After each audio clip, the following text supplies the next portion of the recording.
All right, we'll go ahead and get started. Looks like a small group today, but hopefully we'll have one or two more people join the meeting soon. So welcome to the April check-in that we're calling it. This is kind of a abbreviated, shorter version of the IMACS network convening so that we can quickly check in this month. I didn't want to take too much time because I wanted to encourage everyone to attend the data visualization seminar webinar next week. But this is a great opportunity, especially since most people who are based in the Asia Pacific region have not been able to attend the monthly calls because of the time conflicts. I know it's very late on our monthly regular meeting time. So I think this is a great opportunity to catch up. And since most of the people on this call are new, be good to do a quick overview on what IMACS and the network has been up to over the past couple of months and see where your interests may lie for involvement in the future. So I'll start off with a quick overview on what's been going on in the IMACS network for background and for the introductions that we'll do in just a minute. So we'll start with the Malaria Early Warning System Survey, which officially launched in January of this year.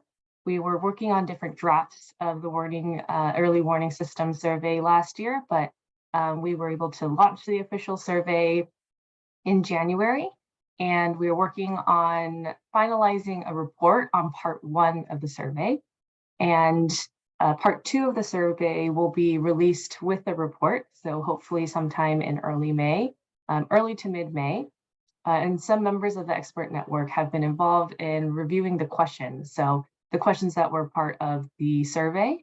And if you're interested in reviewing the questions for part 2 or being involved in the review of the results and in any publications, please let me know and I can add you to that team. That's ongoing work right now that the network is involved in. Next is the work in Indonesia on the MPPT, the Malaria Prediction and Planning Tool, we call it. Again, started in January 2023, and this work is implementation assistance in Indonesia to build some sort of malaria early warning system within Indonesia using experience from Odisha in India. So the director of the IMACS Institute, Kaushik, has been working very closely over the past couple of years in addition to other members of Malaria No More India, to develop a malaria prediction and planning tool. And using those elements, we're seeing how we can adapt that tool in the Indonesia context, working closely with the Ministry of Health, the Ministry of Environment, the Meteorological Agency, and we're partnered with a member of the expert network that's based in the Mohammed bin Zayed University of Artificial Intelligence, Dr. Hosni Gadira, who's also a member of the Scientific Advisory Board of IMACS. So that is also ongoing. And then the Forecasting Healthy Future Summit, which happened in March. I know Professor Kim was able to attend, and so was Dr. Pulak. It was great to see both of you in person. And of course, there were a lot of takeaways from the summit that happened in person, but one big takeaway from the workshop that's mostly relevant to our group here is creating some sort of working group or continuing the conversation on building some sort of global data infrastructure for data exchange, on early warning, on how data can be exchanged transnationally. So that was I think the most actionable kind of item that came out of that summit, specifically from the workshop on early warning. And next, looking forward, members of the expert network will be involved in a session at the Sustainability Research and Innovation Congress that's going to be held in June in Panama City. So we'll be working collaboratively with researchers from Colombia on an interactive sort of demonstration. So we'll have one member of the expert network attending in person, Professor Bill Pan from Duke University, but we'll have other members joining virtually. And so this is kind of a really great opportunity to showcase our members' diverse expertise. And I think going forward, if we have more opportunities to collaborate and participate in conferences like this, I think this is another great opportunity to work together.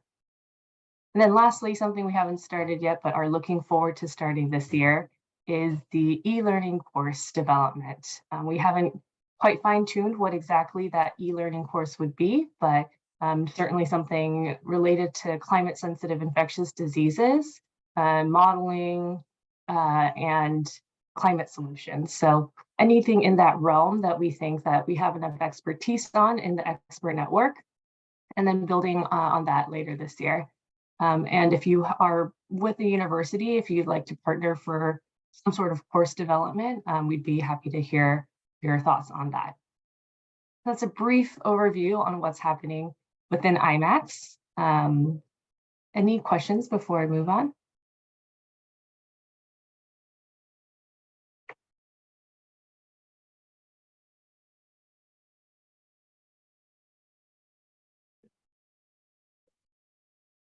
Okay. So just using some of that information, I wanted to go around, do brief introductions. I know some of you may know each other, but some of you probably do not. So your name, where you're based, what organization you're affiliated with, if any, and what your involvement has been so far with the network, or what interests you about what's currently going on in the network based on what I briefly shared before.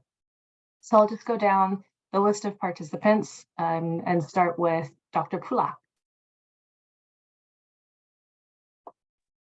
Yeah, thank you, Chris. Actually, I thought that this will be for newcomer, as new one. I want to know what the new person. Okay. Myself, Pulak Watavata, working for, actually recently retired from the India Meteorological Department on climate services. And I am associated with IMACS with more than 1 year. All activities. Also, I have recently attended that Supporting Healthy Future Summit. Along with Grace was there.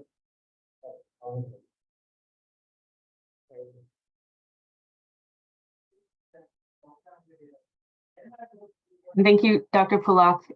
Yes, I know Dr. Pulak has been a long-time member of the network, and so it's great to have you here and provide some history or background if you would like to share. I'll move on to Patrick. Yeah, can you hear me well? Yes. Yeah, okay. Hi, everyone. I'm new to this network. It's my very first time to join a meeting. So I am based in Japan. I am at the Japanese Agency for Marine Earth Science and Technology at the application laboratory. So actually my expertise is on climate science, not infectious diseases at all. But since 2020, I've been kind of tasked with developing our early warning prediction system. So it's been a really interesting learning experience in the recent years. And something that really kind of interests me in this network is the possibility of further learning about infectious diseases and also potential collaborations and data sharing. Thank you. Great, thank you. And next, Professor Uni Kim. Hello, my name is Uni Kim. I'm based in Japan now, working at the University of Tokyo. I'm an environmental epidemiologist. So, and I have experience in developing malaria prediction model, incorporating seasonal climate forecast. I think Patrick based, so from the Jamstack in Japan. And our study area was South Africa, in the Limpopo province. So I'm very happy to be involved in this IMACS network. I had a chance to be involved, I think, since last year, autumn, around winter. Yeah, but still, I'm still learning what's going on this network. And then I hope, yeah, to learn lot from this based on this network. Thank you. Thank you. And then lastly, Professor Chung. Hello, everyone. I'm Hae-Kwan Chung from Korea. So I'm a professor emeritus in Sungkyunkwan University School of Medicine. And I'm an environmental epidemiologist. So I was involved in many health issues related to climate change and environmental hazards. But for recent 10 years, I've been working with the Korean CDC on the vector-borne diseases, epidemiology of vector-borne diseases, and I'm collaborating with entomologists in Korea and also meteorologists in Korea about an epidemiology of vector-borne diseases in Korea, including vivax malaria and dengue fever, which is not landed yet. And also we have a few tick-borne diseases.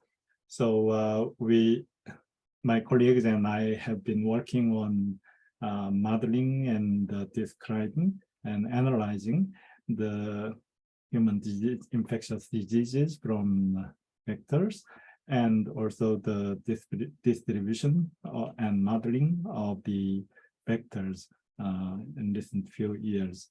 So, but I've not having much the experience in the tropical area and subtropical area, but I would be glad to collaborate and cooperate with and also communicate with the experts in this network. Thank you. Thank you. It's great to see everyone in the call. I've had one-on-one conversations with most of you, so wonderful to have everyone all together. So thanks for the introductions. I'll go through a few announcements next, and then I'll jump into HILO, our network platform. So first, a couple of announcements. So there are 3 that I wanted to highlight, 2 of which are from last month, but still relevant. The first one, call for case studies on climate change and health policy. I'll share my screen separately for that specific opportunity.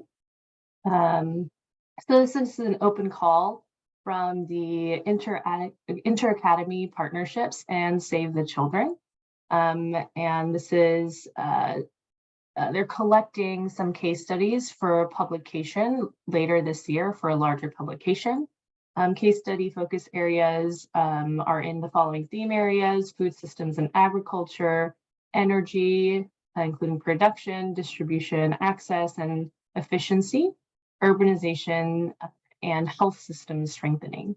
They're looking for case study summaries by the end of May. So if you or anyone in your networks may be interested, this might be a good opportunity to share. And then next, I wanted to share again the Columbia SHARP training opportunities. These are generally 1 to 2 day boot camps on modeling, on climate and health, GIS, statistical modeling, and more. So this is mainly for health and research professionals, so may be relevant to most of you.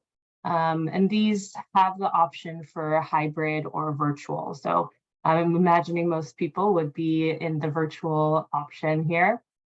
And there are a really wide variety of boot camps here, and it might be of interest to you. If you're working with any early career professionals, that could also be relevant for them to look into as well. And then lastly, the Belmont Forum, Climate, Environment, and Health Call for Proposals. The call for proposals opened earlier last week on April 15th.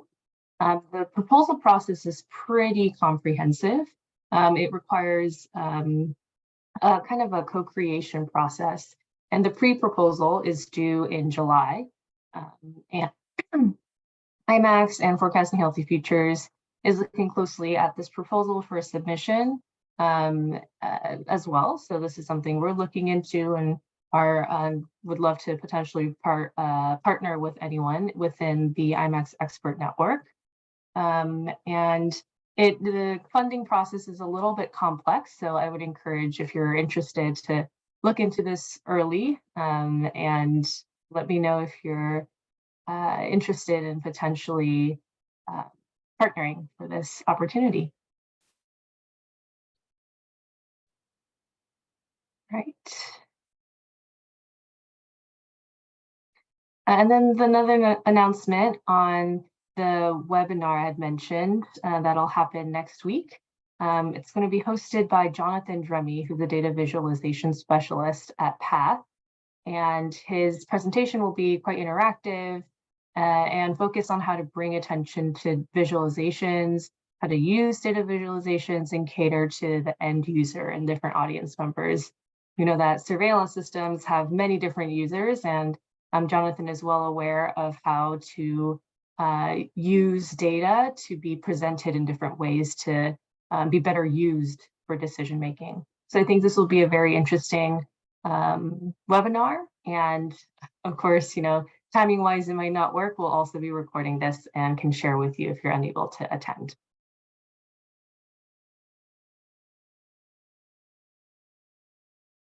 All right, and then staying connected, Hilo is our IMACS network hub platform, and something that had been launched prior to me joining the network, and we had kept it kind of dormant, but now that we're having a little bit more interaction, we have a little bit more content. I think it's a good time for us to relaunch it and reintroduce it to the group.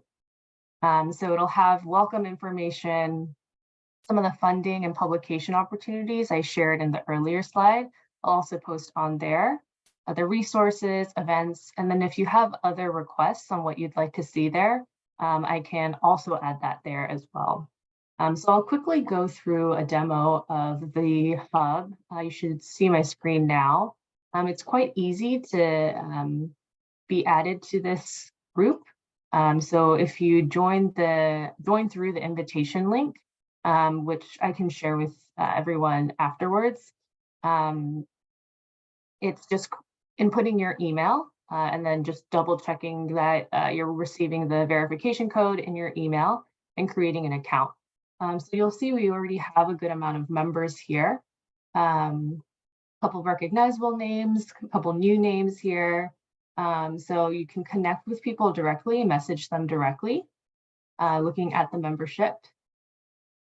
And here on the stream, this is kind of like what you would imagine is on a Facebook or Twitter or Instagram social media feed, or just a stream of different content. And all of that is organized on the side here.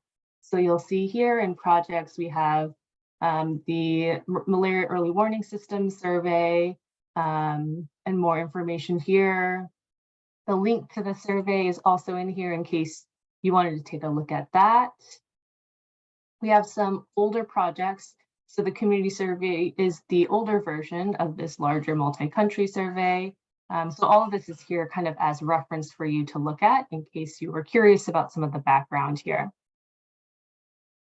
In events here, again, I had shared that announcement in the call, but you can go directly into Hilo and you can check out the different events that are happening. So this webinar is the one that I've highlighted in the events page. We've seen the members tab and then this nice feature to see where folks are located who are part of the network currently. And I have a welcome page that I've added. So the welcome packet here, I've included the charter for the IMACS Expert Network. This is just a background on IMACS, on the purpose, objectives, specific objectives to the year, some key roles, membership. As you know, membership is free and by invitation to specific experts who are interested and have expertise in malaria and climate sensitive infectious diseases, and then more here. So this can answer some of the questions you may have on just foundationally IMACS expert network. Opportunities here included the Belmont Forum and also the call for case studies. Publications, if you have any publications of your own that you'd like to share, it'd be great. And you can tag everything under kind of the publication tag here, and then we can find it and add it to this page. And then this, for just ease, this call, this is the link that will take you directly to this monthly call.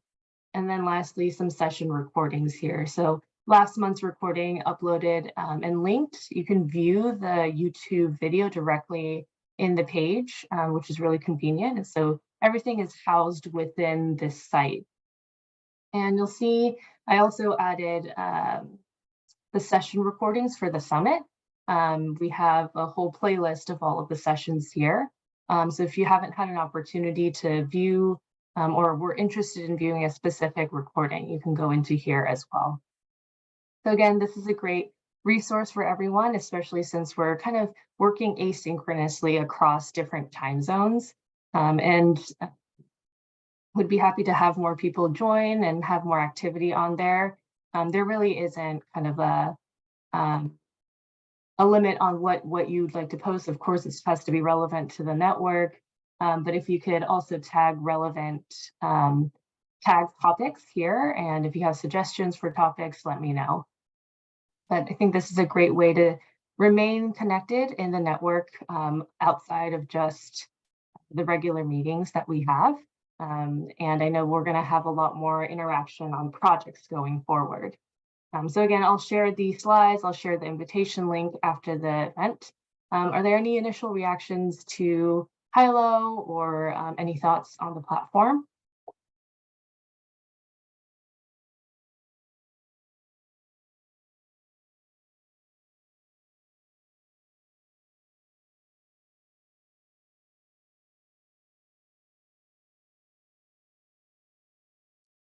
Grace, thank you for sharing. Yeah, it looks very nice, the Hilo, the platform. Actually, I have a question about the Belmont Forum. Sure. Yeah, it seems everyone talks about that big funding, and I'm wondering if there's any opportunity for the funding for the early career researcher. It seems, as you mentioned, the process looks quite complicated and comprehensive. So the size of funding looks quite big. And that is my first question. And second question is if there is any discussion under this IMACS network about the Belmont Forum funding application. Yeah, so I haven't looked specifically for Korea, but in the annex, there are eligible countries. And I know that the proposal requires 3 different countries to be involved, and at least 3 different countries to be involved, and different countries will get funding from different funding agencies. So for example, if we were to apply as IMACS based in the US, we would have to have our proposal be requesting funding from that agency. And if we were partnering with you in Japan, then we'd need to request then funding for you through the Japan funding agency that is outlined in the proposal. So yeah, like you were saying, the funding situation is a bit complex. And I haven't had a chance to look at all of the different countries. To your second question on IMACS, we have gotten some emails from people in the network who've expressed interest in partnering. So we're having our internal discussion on whether or not this is feasible for us to apply for, and then talking to people who have reached out and expressed interest. So we're still kind of in the early stages of figuring out if we'd like to submit an application and who do we want to partner with. And I know this is kind of a big opportunity, like you were saying, for a lot of people. It's on everyone's radar right now because it's climate, environment, and health. And there's a lot of energy behind it right now. So even if IMACS is not the consortium that you may apply with, I think it's a great opportunity to connect with someone else in the network that could be a good partner. And that is also my role. So if you're looking for ways to partner with a specific topic, interest area, or specific institution, then we can make that connection. Thank you very much. Thank you. Anything else? Any other responses or questions, comments?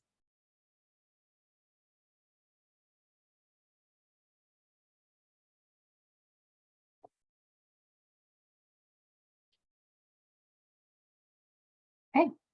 Well, I had gone through a few recap slides on the summit last month, but I wanted to go through them again since most of you either are newer or we did have 2 people here attend, so it would be great to have them comment. So Forecasting Healthy Futures Summit. Sorry, there we go. So all the sessions are uploaded onto the website. As I'd mentioned, as I was going through high-low, you can go onto the Malaria No More YouTube page or go directly to the summit website, and all of the sessions are there for viewing. And we also had a media training that was hosted for all the expert network members. Not all, some expert network members, some of the partners that we work with. And so this was a smaller training that happened at the summit, and we'd love to offer this for the larger group if people are interested. The training covered best practices for interviewing, for body language, social media, key messages, and opened up kind of collaboration with the Malaria No More communications team. So they're very keen on sharing any of your publications, or if you want support with any interviewing, they're very much available to support the network. And I can look into a larger session if there's enough interest for this group.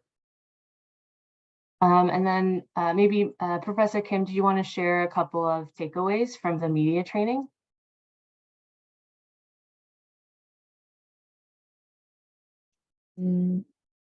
Yes, it was very helpful. But the lesson I got from the media training was I have to set up my camera on my eye height.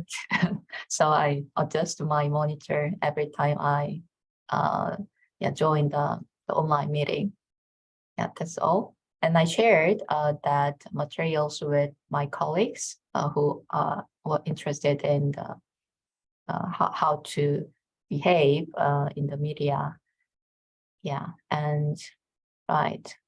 One thing very important I learned is if I have no clear idea or answer, so it's okay to be in silence. So yeah, that's one strategy, yeah, to avoid any misunderstanding. Thanks. Thank you for sharing. Seems like it's already making the rounds. The information is already being spread, so that's great. And then the other main relevant session from the summit was the early warning systems workshop, like I mentioned, and I'll share an overview of some of the conversations that we had there. So the workshops are focused on pulling out some top wins or outcomes that can come out of the United Nations Climate Change Conference later this year in Dubai, so COP28. And some of the conversation far extended some of these outcomes, but some of the outputs that were shared with the rest of the summit participants was first, universal health coverage combined with early warning systems and a framework for climate adaptation. So end-to-end solutions that take into account through collaborative human-centered designs, feasibility, absorption capacity of lower middle income countries, and building local ecosystems and phased scaling. So covering an early warning system from beginning through end, as opposed to funding specific elements of an early warning system like a data system or looking at implementation rather than kind of splitting that up, looking at end to end. And then second, commitment to funding for early warning systems, like we were saying, the two are pretty related here. So universal health coverage and then end-to-end early warning system funding. And the next, some other outcomes that were raised, providing incentives or mandates for countries to work together, building on a framework for global data infrastructure and a coordinated response. So there's a lot there. I think the main idea behind that is to encourage countries to share data and to share their methodologies and systems, so that there could be kind of this global early warning system as opposed to a country by country. Of course, that still needs to exist, but some level of standardization and then data sharing. And the next, funding for multiple climate sensitive diseases and coordination across funders on disease focused areas. So this is calling upon more of the donors, the philanthropies, government agencies to look at how they can better coordinate funding. There's a lot of interest in health and climate right now. And instead of repeating or spending the funds kind of inefficiently, looking at how they can better coordinate to fully fund across different areas. And then lastly, there were some notable initiatives for the COP28 organizers to consider, and this is maybe also a resource page for all of you. Some initiatives that are ongoing: the Welcome and Gates Venture, the WHO AIDS Warning System, the World Bank Pandemic Fund, Crisis Network, World Bank Digital Earth Partnerships, the NASA Gates Venture, and the WHO Vector-Borne Disease Working Group. There are, I'm sure, plenty of more, but these were what came to mind from the group. And this was a great list of resources, in my opinion, and some of which that I hadn't seen all together in one page, but it was nice to see that representation in the room and different perspectives in the room. And so this last piece, leading up to COP28, and I think, just as an ongoing challenge, continuing the conversation, maybe creating a working group to debate a flexible global data infrastructure using cross-cutting data, challenging experts to work together across diseases and also across kind of sectors. So, people who work in the climate field, working together with folks in health, and folks working together with people in the geological sciences, land use, water. So it really is kind of this cross-cutting need for data sharing and data infrastructure.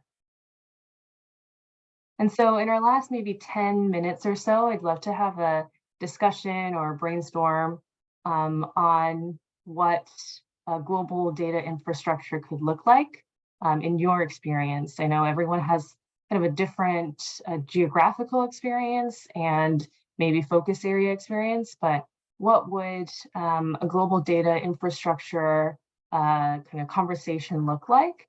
Who would be involved, and how would you like to participate in something like this? I know a few of you had mentioned the data piece as of something of interest. So if you have any ideas on that, it's open for everyone to comment and ask questions on as we wrap up the meeting today.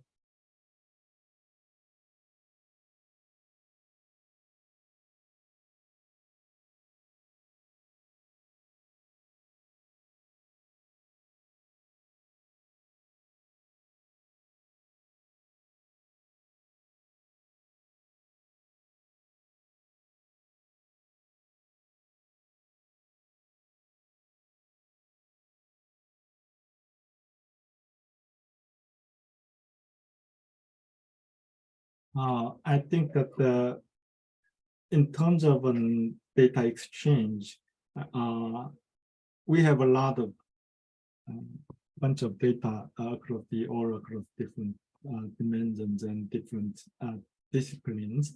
But one of the most key findings that I am focused on is the data generated from different sections are not easily linkable. So to make it linkable, we need to synchronize in terms of its time, place, and person.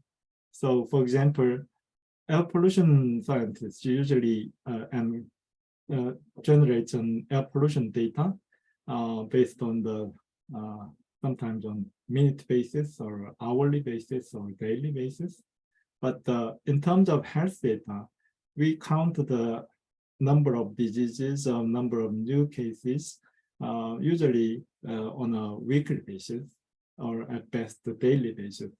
So in terms of preciseness or precision of the data, we have quite different concept from depending on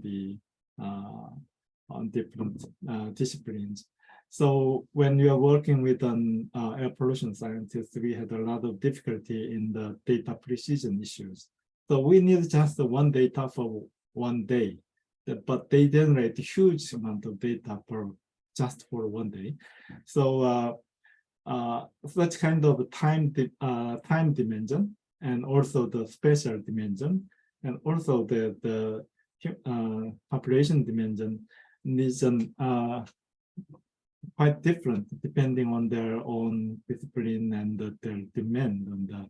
So in the climate change and health issue is definitely multidisciplinary approach.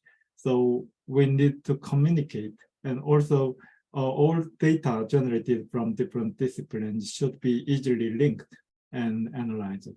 So we need some kind of understanding about what kind of data they need. I think that some kind of communication process or more standardization of the process of what should be the options that we can take for the for data infrastructure, and what should be, so how should we standardize it so that it could be easily used by other researchers. Otherwise, researchers usually spend a lot of time just for linking the data to make it usable. So in terms of climate change and health issues, we strongly need some kind of standardization process of data infrastructure building.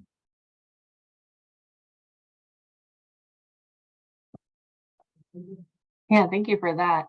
I think that's a common agreement that there needs to be some level of standardization and understanding of how the data fits together.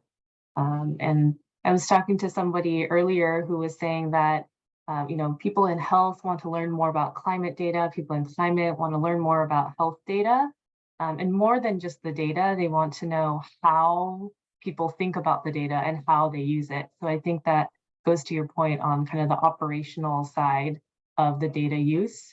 And we have two kind of climate meteorology people on the call here, so it'd be interesting to get your take on the perspective on using health data and how that fits in with your perspective on viewing climate data.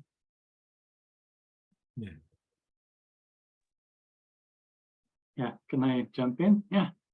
From my perspective, because my background is climate dynamics, of course, climate data for me is extremely kind of easy and intuitive to analyze. Everything is gridded at different latitudes, longitudes. Also, it is provided at equal kind of time lags, whether 6 hourly, daily, or monthly. But what I found is that the Malaya incidence data is very different from me. It's something that is provided as Professor Chong explained, it's more like a case by case, maybe provided at the highest resolution daily data, sometimes weekly. So for me, that's a standard that I'm not used to. And also, I find that the data is not necessarily easy to access. Often the way that I obtain data is through some sort of Excel spreadsheet file that is provided to me every month, but it's not like an automated process. I believe someone has to kind of output the data and send it to us by email. And then we need to kind of process it. So I think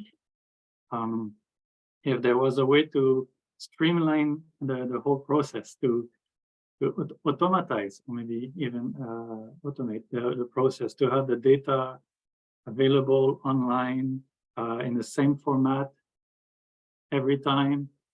And if the format could be the same for different countries or different provinces, that would be amazing. But just the prospect of maybe being able to access data from different countries is extremely, I think, appealing. On our side, it has taken a really long time to kind of establish some trust and collaboration with the province of Limpopo in South Africa. But then the data, comes with some restrictions also for the analysis and publications of the results in scientific papers. So there's like a lot of challenges associated with that. And I think if there was a way to bring all the data together and make the data sharing and publication policies more clear, have a standardized format, that would be amazing. I think it would really accelerate our scientific progress.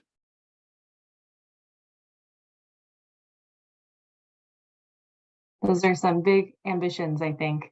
The standardization of health data is known to be so challenging, and health data in general is so sensitive that there are, like you were saying, all these roadblocks and barriers to getting access in the first place. And then once you do get access, sometimes it can be incomplete or not easily not easily analyzed. So there are definitely challenges there. And I would say that just in general, it seems like from the health side, a lot of people are interested in climate, but that there's not the same level of interest from the climate side in health, because there, I think, a lot of health professionals who are seeing, and health researchers who are seeing kind of direct impacts of climate on health. And there isn't that same link where, there's no kind of, the direct impact of health on climate isn't quite as neatly packaged. So it is really interesting to hear your perspective, because I find it a little bit more rare.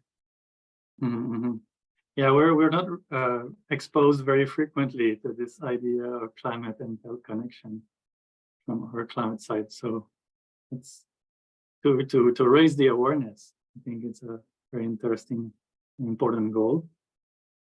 Yeah. And I also just want to add that in the journals, scientific journals, we can see more and more some kind of open data policy. So many journals request or require that the data be archived and provided to everyone. And that can be very tricky because, as you mentioned, health data can be sensitive for every country, and I think they may not be willing to share that publicly. So for us, it greatly limits the number of journals into which we can publish our results. So many journals, we can just cross them out of the list because they absolutely require the data to be provided. So if we could also try to kind of identify what's the publication policy for each disease data, would be extremely useful. And maybe try to negotiate with countries and health departments to be able to to provide and share the data more freely. It would be extremely valuable. Yeah, all great points there. I know we're running a little bit over on time now, on our promised 45 minutes for this meeting, but I think this would be a great conversation to continue in high-low in the next meeting. I know waiting for 1 month to then continue this conversation is pretty lengthy, so hopefully we can start having a more robust conversation online on the platform. And I'll try to funnel more people to having that discussion because I think it's quite relevant to everyone who's in the network. So I just put the invitation link to high-low in the chat and also follow up with the recording, the slides, and then again, all the links that were part of the presentation today. So thank you everyone for joining. I know this was a small group, but I really appreciated all of the interaction and engagement. And hopefully we can have more of that in the future. If you have anyone in the Asia Pacific region that you would love to refer to the network, we'd welcome much more representation from the region. So we're looking to expand membership and find people who are a good fit with the network. So please let me know if you know anyone. It doesn't need to be Asia Pacific, but if your networks are there, we'd love to tap into them. So again, thank you so much and hope you have a good rest of the day. Okay, thank you. See you next time. Bye-bye. Bye. Thank you very much. Thanks.